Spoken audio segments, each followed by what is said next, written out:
Assalamu alaikum viewers and welcome back to my channel Study Law with Bushra.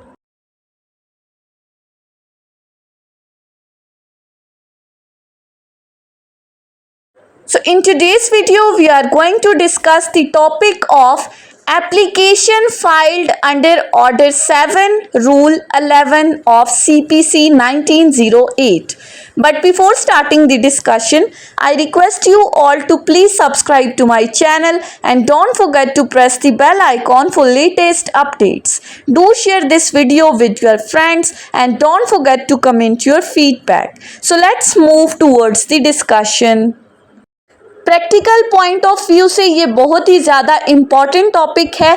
Order 7 rule 11 जो कि deal करता है rejection of the plaint के साथ, और ये आपने हमेशा सुना होगा कोर्ट्स के अंदर कि 711 की एप्लीकेशन दे देते हैं। 711 की एप्लीकेशन इस केस में ऑपोजिट पार्टी दे रही है। 711 क्या है, 711 की एप्लीकेशन क्यों दी जाती है, किन ग्राउंड्स के ऊपर इस एप्लीकेशन को रिजेक्ट किया जाता है, ये हम आज की इस वीडियो में डिस्कस करेंगे। ऑर्डर 7 जो कि बात करता है प्लेंट के साथ, और उसका जो रूल 11 है, हमें पता है सीपीसी के अंदर ऑर्डर्स हैं, उनके अंदर फर्दर रूल्स हैं। सो ऑर्डर 7 प्लेंट और उसका रूल 11 बात करता है रिजेक्शन ऑफ द प्लेंट को, कि प्लेंटिफ जो प्लेंट कोर्ट के अंदर लेकर आया है, जो अपना दावा कोर्ट के अंदर लेकर आया है, उसमें कुछ डेफिशिएंसीज हैं, जिन डेफिशिएंसीज की बेसिस के ऊपर इसकी प्लेंट को रिजेक्ट होना चाहिए। अब वो डेफिशिएंसीज क्या हैं वो हम इस रूल 11 के अकॉर्डिंग डिस्कस करेंगे। अब प्लेंट क्या है, ऑर्डर 6 सीपीसी जो कि प्लीडिंग्स की बात कर रहा था, उसने हमें बताया कि प्लीडिंग क्या है, प्लेंट एंड रिटन स्टेटमेंट का कॉम्बिनेशन है। सो प्लेंट को आपने किस तरह से फाइल करना है, ऑर्डर 7 रूल 1 के अंदर उसके पर्टिकुलर्स बताए हुए हैं। अगर उन पर्टिकुलर्स में से कोई एक पर्टिकुलर भी मिसिंग है तो उस बेसिस के ऊपर आपका ये जो दावा है ये रिजेक्ट किया जा सकता है। अब ऑर्डर 7 रूल 11 4 केसेस की बात कर रहा है कि इन 4 सूरतों के अंदर आपकी प्लेंट को रिजेक्ट किया जा सकता है। अब वन बाय वन हम उन ग्राउंड्स को डिस्कस करते हैं। सबसे पहले बात की गई है कॉज ऑफ एक्शन की, that no cause of action is disclosed in the plaint. अब ये कॉज ऑफ एक्शन क्या है, कॉज ऑफ एक्शन जिसको उर्दू में हम कहते हैं बनाए दावा, कि दावा करने की बिना क्या थी, वजह क्या थी ये दावा फाइल करने की, बेसिस क्या थी, किस रीज़न की वजह से आपने ये दावा कोर्ट के अंदर लाया है। यानी कि कॉज ऑफ एक्शन मींस वो ग्राउंड्स जिन पर आप कोर्ट से रिलीफ क्लेम कर रहे हैं, वो डिस्प्यूटिंग पॉइंट्स जिनके ऊपर आप कोर्ट से अपना हक मांग रहे हैं। यानी कि आपका कोई भी राइट जो कि इन्फ्रिंज जिस वक्त हुआ है, जिस वक्त उस राइट की वायलेशन हुई है, उसी वक्त आपका कॉज ऑफ एक्शन अराइज होता है। For example A and B दो पार्टीज हैं जिन्होंने आपस में कॉन्ट्रैक्ट किया। ए ने बी को कहा कि मैं तुम्हें पैसे दूंगा जिसके बदले बी में अपनी कार मुझे देगा। अब ए ने बी को पैसे दे दिए, इन रिटर्न बी ने गाड़ी देने से इनकार कर दिया। सो ये जो बी का रिफ्यूजल था ये क्या है, यहाँ पर उसका कॉज ऑफ एक्शन अराइज हो रहा है कि हमारे पास जो कॉन्ट्रैक्ट था बी उसको इन्फ्रिंज करने की बात कर रहा है। सो जहाँ पर आपके राइट की इन्फ्रिंजमेंट हुई है, जहाँ पर ये रिफ्यूजल आया है, वही डेट, वही टाइम, वही जगह, वो आपका कॉज ऑफ एक्शन है जिसको आपने अपने दावे के अंदर मेंशन करना है। और आपको पता हो कि जब भी हम दावा लिखते हैं तो उसके एंड में हम ये पॉइंट लिखते हैं, ये के बनाए दावा अस इनकार मुदाले से, रिफ्यूजल ऑफ द डिफेंडेंट से मुद्दई को इख्तियार समात फाजिल अदालत हज़ा हासिल है। सो ये जो बनाए दावा है ये लाजमी आपने अपनी प्लेंट के अंदर मेंशन करना है। अगर आप मेंशन नहीं करोगे तो आपकी जो प्लेंट है वो रिजेक्ट कर दी जाएगी।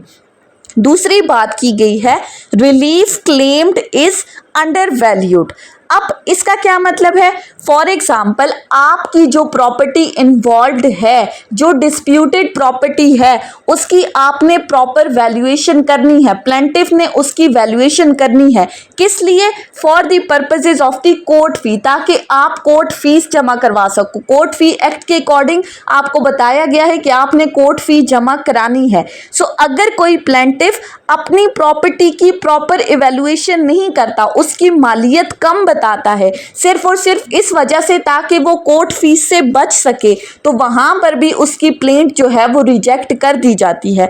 फॉर एग्जाम्पल, अगर कोई प्लेंटिफ है जो कि जिस प्रॉपर्टी से रिलेटेड वो दावा लेकर कोर्ट के अंदर आया है वो 3 लाख की है, लेकिन कोर्ट फीस से बचने के लिए वो ये आकर बताते हैं कि मेरी जो प्रॉपर्टी है इसकी मालियत जो है वो 1 लाख है। सो यहाँ पर अगर आप प्रॉपर्टी की मालियत कम बताते हो कोर्ट फीस से बचने के लिए, तो अगर कोर्ट के नोटिस में ये बात आती है तो वो आपको फर्दर टाइम देगी कि आप इस प्रॉपर्टी को प्रॉपरली इवैल्यूएट करो। अगर उस गिवन टाइम के अंदर भी आप प्रॉपर इवैल्यूएशन नहीं करते तो फिर आपकी प्लेंट जो है वो एट द स्पॉट रिजेक्ट कर दी जाएगी। जो तीसरा ग्राउंड है वो बिल्कुल इसी से रिलेटेड है, जो कि बात करता है दैट प्लेंट इज इनसफिशिएंटली स्टैम्प्ड। अब प्रॉपर्टी की वैल्यूएशन करनी है कोर्ट फीस के पर्पसेस के लिए, और कोर्ट फी जो आप जमा कराते हो वो स्टैम्प पेपर के ऊपर जमा कराते हो। सो अगर तो प्लेंटिफ ने मालियत जो है वो तो बिल्कुल ठीक लगाई है प्रॉपर्टी की, लेकिन जो उसने कोर्ट फी दी है वो कम जमा कराई है, यानी कि जितनी मैक्सिमम कोर्ट फी बनती थी वो नहीं दी। 25,000 तक की जितनी भी प्रॉपर्टी है उसके ऊपर कोई कोर्ट फी नहीं लगेगी। 25,000 से 2 लाख तक जितनी प्रॉपर्टी है उसके ऊपर 7.5% कोर्ट फी लगेगी, और 2 लाख से ऊपर जितनी भी प्रॉपर्टीज हैं चाहे वो 1 करोड़ 2 करोड़ है उनके ऊपर जो कोर्ट फी लगती है वो 15,000 की है। अब फॉर एग्जाम्पल, प्लेंटिफ की प्रॉपर्टी थी 3 लाख की, उसने शो की 1 लाख की, उसने कोर्ट फी जमा कराई 7.5%, जबकि प्रॉपर्टी के ऊपर कोर्ट फी लगती थी 15,000, यानी कि उसने कोर्ट फी कम जमा कराई है। सो यहाँ पर भी कोर्ट उसे गिवन टाइम देगी, कितने टाइम पीरियड के अंदर आप प्रॉपर कोर्ट फी सबमिट करा दो अदालत के अंदर। अगर वो गिवन टाइम पीरियड के अंदर भी प्रॉपर कोर्ट फी सबमिट नहीं कराता तो देन एंड देयर उसकी प्लेंट जो है वो रिजेक्ट कर दी जाएगी। सो पहली बात, कॉज ऑफ एक्शन डिस्क्लोज नहीं है, प्रॉपर्टी की वैल्यूएशन सही नहीं की, कोर्ट फी प्रॉपर नहीं लगाई, और लास्ट ग्राउंड है when the suit is barred by law, यानी कि जहां पर कानून आपको मना कर रहा है कि आप ऐसा कोई भी सूट फाइल नहीं कर सकते। अब कानून आपको कब मना करता है?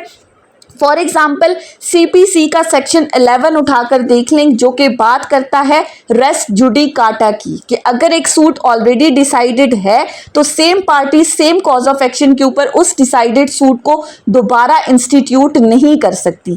सो जहां पर आपको सूट बार्ड बाय लॉ है, कानून ने आपको मना किया है, सो वहां पर आप सूट फाइल नहीं कर सकते। इसी तरह सेक्शन 9 ने सिविल कोर्ट की हमें जुरिस्डिक्शन के बारे में बता दिया कि सिविल नेचर के जितने भी सूट्स हैं वो आप सिविल कोर्ट के अंदर फाइल कर सकते हैं। सो इसके अकॉर्डिंग फैमिली सूट हम सिविल कोर्ट में फाइल नहीं कर सकते। रेवेन्यू के जितने भी मैटर्स हैं उनके लिए प्रॉपरली रेवेन्यू कोर्ट्स बनी हैं, उनको हम सिविल कोर्ट में फाइल नहीं कर सकते। इसी तरह सेक्शन 12 जो कि बात करता है बार टू फर्दर सूट्स, कि अगर सीपीसी के रूल्स एंड ऑर्डर्स के अंदर लिखा है कि आप इन सूटों में नया दावा नहीं कर सकते, तो ये सेक्शन आपके ऊपर बार लगा रहा है कि आपने नया दावा नहीं करना। सो प्लेंट में आपने कॉज ऑफ एक्शन डिस्क्लोज करना मस्ट है, प्रॉपर्टी की वैल्यूएशन ठीक तरह से करनी है, कोर्ट फी प्रॉपर लगानी है, सूट बार्ड बाय लॉ नहीं होना चाहिए, सूट यानी कि विद इन टाइम होना चाहिए लिमिटेशन एक्ट के अकॉर्डिंग, तो फिर आप जो है वो प्लेंट आपकी रिजेक्ट नहीं होगी। और ये जो रिजेक्शन ऑफ प्लेंट की एप्लीकेशन है ये किसी भी स्टेज पर दी जा सकती है, डिफेंडेंट भी इसको दे सकता है या कोर्ट अपना सू मोटो एक्शन लेते हुए भी प्लेंट को रिजेक्ट कर सकती है। ये 2 सिचुएशंस हैं, आपको पता होना चाहिए। जबकि इसी के साथ सीपीसी का जो रूल 13 है वो हमें ये कहता है कि अगर प्लेंट के अंदर इन 4 ग्राउंड्स में से कोई एक डेफिशिएंसी है तो उस डेफिशिएंसी को ख़त्म करके आप फ्रेश प्लेंट इंस्टीट्यूट कर सकते हो। ये रूल आप पर बार नहीं लगा रहा, आपको प्रिक्लूड नहीं कर रहा फ्रेश प्लेंट इंस्टीट्यूट करने से। डेफिशिएंसीज को ख़त्म करके आप दोबारा सूट कोर्ट के अंदर फाइल कर सकते हो। सो ये थी हमारी आज की डिस्कशन, जिसके अकॉर्डिंग हमने देखा कि 711 की एप्लीकेशन क्या है, 711 की एप्लीकेशन कौन दे सकता है, किन ग्राउंड्स के ऊपर आप ये 711 की एप्लीकेशन दे सकते हो। सो आपको पता होना चाहिए 4 मेन ग्राउंड्स हैं।